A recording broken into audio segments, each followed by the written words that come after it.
You guys all having a good day? I am. Matter of fact, I'm having so much fun, it's unbelievable. Now let's start. In a Prairie Attic.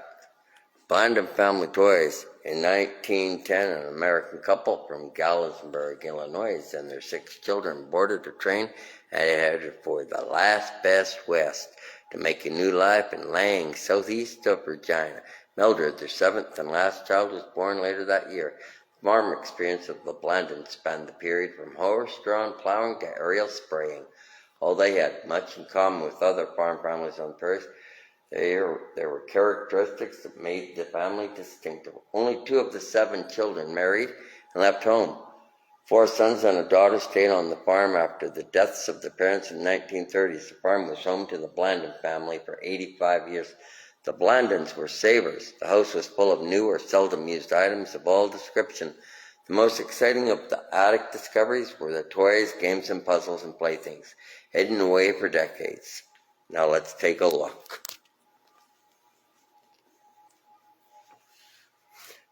Remember the Mistio erector?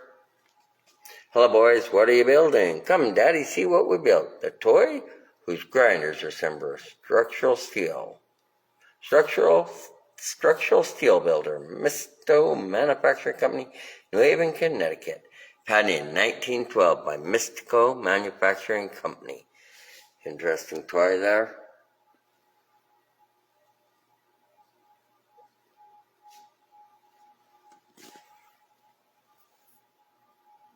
Models. How about the Tinker Toys? Windmill on top. Price of family amusement game. Small game right here.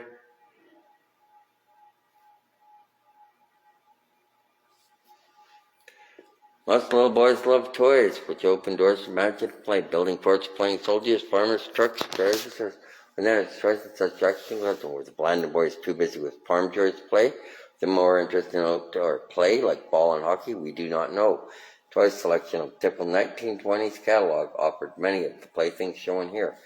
Toys for boys reinforced typical male play. Or did they just take care of their stuff?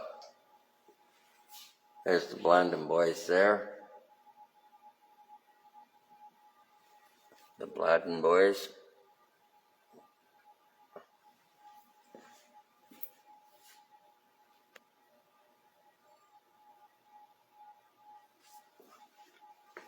Bow stories. Even the books are in pretty good condition.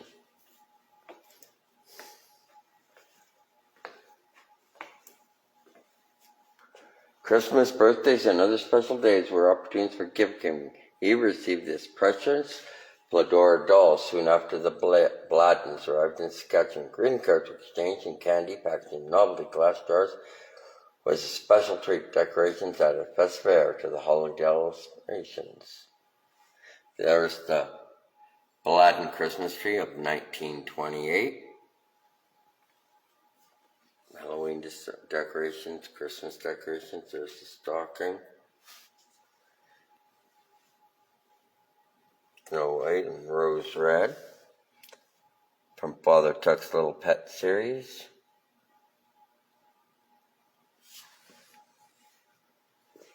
Different tags that were well taken care of, as you can see. Mabel Bladden, author, Christmas of 1925. Well taken care of. Magnetic fish pond. Prize milk chocolate teddy bears.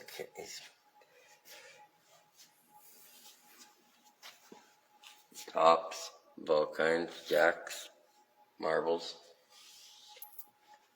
ping pong, copy of Uncle Tom's Cabin. What was it like growing up in Saskatchewan when the Bladden children were young? There were farm and household chores and schoolwork too. After the work was done, there was time for fun. On the farm, 17 kilometers, about 10 miles from town, the Bladden children knew how to make their own fun with musical toys and noisemakers, board and card games, animal toys and tops, rainy day amusements and action games. Aladdin children's books must have been the envy of their friends. Their love of reading developed at an early age, well before radio and television appeared. The Tinker Pins, blow football, table croquet saw, crown dominoes, genuine deck ring toss,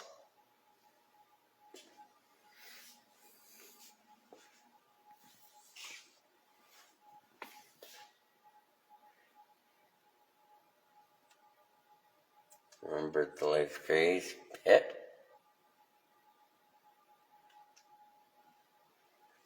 more books.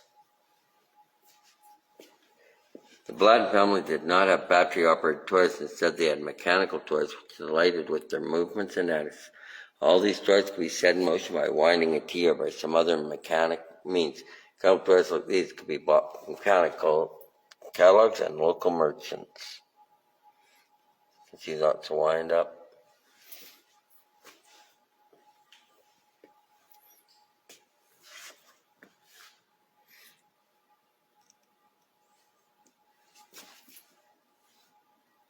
The barn, the animals.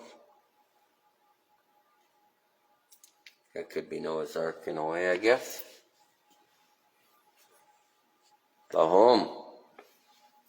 Family was very close-knit. Everyone loved reading and books, all sports, music, and many community activities. 20s brought a wonderful invention named radio. We were one of the first to have a crystal set. That's what Bill Blayton says. The big house, as the Bladdens called it, was home to 5 children throughout their adult lives. Eva kept house for her 4 bachelor brothers. Art married in 1921 and farmed close by. He had 1 daughter, Mildred.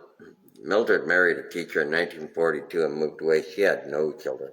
Bladden family interests extended well past the farm gate. Keeping informed about what was going on in the world mattered and provided opportunities for long discussions and lively debate. The radio offered a window on the world, and the telephone kept them in touch. They read for relaxation and information. They enjoyed games and music.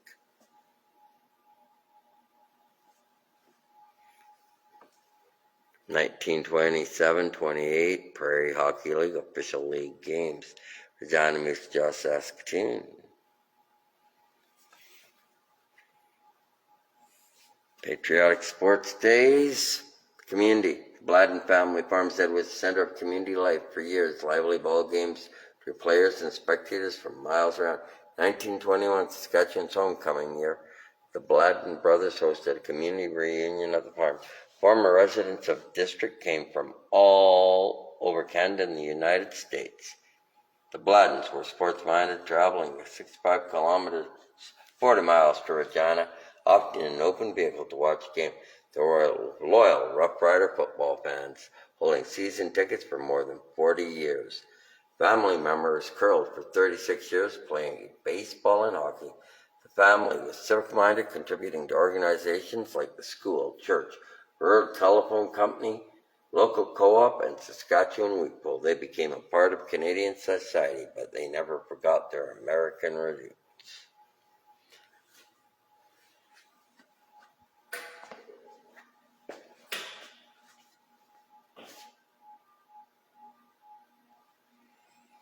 Let's play house has been said by one little girl to another for generations.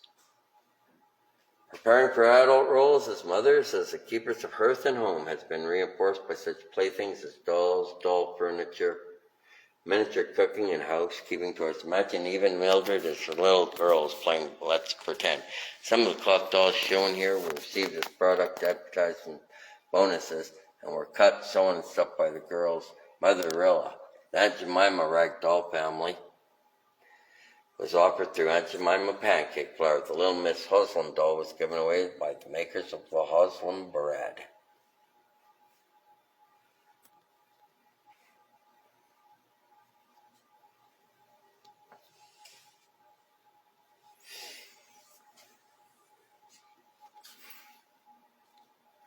And there you have it, in a Prairie Attic. If you're ever in York, then stop by the Western Development Museum and check it out for yourself.